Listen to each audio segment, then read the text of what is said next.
متعلق کچھ بتانا چاہتے ہیں کہ جو لوگ کہتے ہیں نا کہ ہمارے دانتوں میں درد ہوتا ہے، کیڑا ہوتا ہے یا پیپ ہو جاتی ہے یا خون نکلتا ہے دانتوں سے، ان لوگوں کے لیے گزارش ہے کہ آپ مسواک کریں، مسواک کو اپنا ساتھی بنا لیں، اپنے پاس ہر وقت مسواک رکھیں۔ اور مسواک کیسا ہونا چاہیے؟ کسی بھی کڑوے درخت کی ٹہنی کا مسواک ہو، کم از کم اس انگلی جتنا موٹا ہونا چاہیے اور ایک بالش سے کم لمبا ہونا چاہیے۔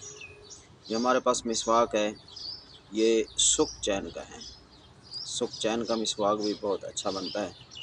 نیم کا اس کی ٹہنی کا مسواک بھی بہت اچھا ہوتا ہے، اور بقین کی درخت کی ٹہنی کا مسواک بھی اچھا ہوتا ہے۔ اور یہ مختلف درختوں کے مسواک کرنے چاہیے۔ مختلف درختوں کے مختلف ذائقے ہوتے ہیں، اس سے مختلف جو جراثیم ہمارے منہ میں آ جاتے ہیں، معدے سے نکل کر، پیٹ سے نکل کر بخارات کے ذریعے ہمارے منہ کے اندر مختلف جراثیم ہوتے ہیں، تو مختلف درختوں کی ٹہنی سے مسواک جب کرتے ہیں نا تو اس سے وہ صاف ہو جاتے ہیں۔ منہ اتنا ٹوتھ برش سے صاف نہیں ہوتا جتنا مسواک کے ساتھ صاف ہوتا ہے۔ اسی لیے نبی کریم رؤوف رحیم صلی اللہ علیہ وسلم نے فرمایا، میری امت پر اگر مشقت نہ ہوتی تو میں مسواک فرض کر دیتا کہ ہر نماز میں جب وضو کرتے ہیں تو مسواک فرض ہو۔ تو مسواک کے بڑے فضائل ہیں اور بڑی برکتیں ہیں۔ مسواک کے ساتھ نماز پڑھنے میں 70 نمازوں کا ثواب ہوتا ہے، اور مسواک کر کے جب نماز پڑھی جاتی ہے تو اس میں لذت ہی کچھ اور ہوتی ہے۔ ایسے اگر گندے منہ سے اور منہ سے سمیل آ رہی ہو نماز پڑھیں تو فرشتوں کو بھی تکلیف ہوتی ہے، اور پھر جو ساتھ میں کھڑے ہوتے ہیں نمازی ان کو بھی تکلیف ہوتی ہے۔ اور اللہ تبارک و تعالیٰ کے گھر میں نماز پڑھتے ہیں مسجد میں، تو اللہ تبارک و تعالیٰ کے گھر میں سمیل، بدبو یہ پھیلانا یہ بھی ناجائز ہے۔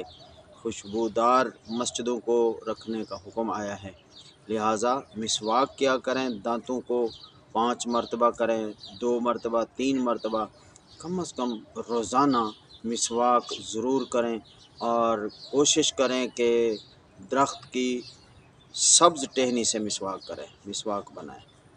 جو لوگ ایک ہی مسواک کو 2 مہینے چلاتے ہیں تو وہ صحیح نہیں ہوتا۔ ہاں اگر 2 مہینے چلانا بھی ہے تو اس کا طریقہ یہی ہوتا ہے کہ یہ جو ریشے ہم بناتے ہیں، ایک تو ان کو دانتوں سے ریشہ بنائیں، بعض لوگ جو ہے وہ کوٹ کر ریشہ بناتے ہیں، وہ ریشہ نہ بنائیں، اور دانتوں سے ریشہ بنائیں، اس سے دانت مضبوط ہوتے ہیں۔ اور پھر یہ ریشہ جو ہم نے استعمال کر لیا ایک مرتبہ، اب دوسری مرتبہ جب ہم مسواک کرنے لگے تو اس ریشے کو کاٹ دیں، کاٹنے کے بعد نیا ریشہ دانتوں سے بنائیں اور پھر مسواک کریں۔ اور مسواک کا طریقہ کئی مرتبہ میں بتا چکا ہوں کہ یہ دائیں طرف سے اوپر والے دانتوں سے شروع کریں، آخر میں لے جائیں، اور پھر نیچے والے دانتوں کو دائیں سے شروع کریں اور آخر تک لے جائیں۔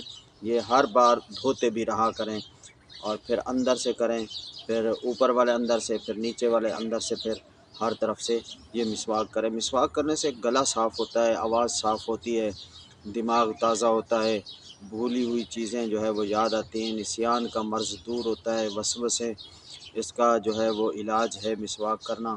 اور مسواک کے بڑے فائدے ہیں، اس سے مسواک سے نظر تیز ہوتی ہے، اور مسواک کرنے سے معدہ صحیح ہوتا ہے۔ تو یہ کوشش کیا کریں مسواک کریں، اور اکثر کریں، اور دن میں جو ہے وہ کئی بار کریں۔ منہ کی صفائی کریں، جیسے ہم منہ کو، چہرے کو ہم بار بار دھوتے ہیں، صابن سے جو ہے وہ صاف کرتے ہیں، بالوں کو جو ہے وہ صاف کرتے ہیں، شیمپو سے صاف کرتے ہیں کئی مرتبہ دن میں، تو ان کو جب دھوتے ہیں تو دیکھیں منہ اور اس کے اندر کے جو دانت ہیں یہ بہت اہم کردار ہے ان کا صحت کے لیے، ان کو بھی کئی مرتبہ صاف کرنا چاہیے۔ باہر چہرہ دوسرے لوگ دیکھتے ہیں تو اس کو صاف کرتے ہیں، جو دانت اللہ تبارک و تعالی بھی دیکھتا ہے، اور جو ہے وہ بیماریاں بھی یہیں سے جو ہے وہ پھیلتی ہیں، جراثیم گندے یہی منہ میں بنتے ہیں، تو اس کو کیوں نہیں صاف کرتے؟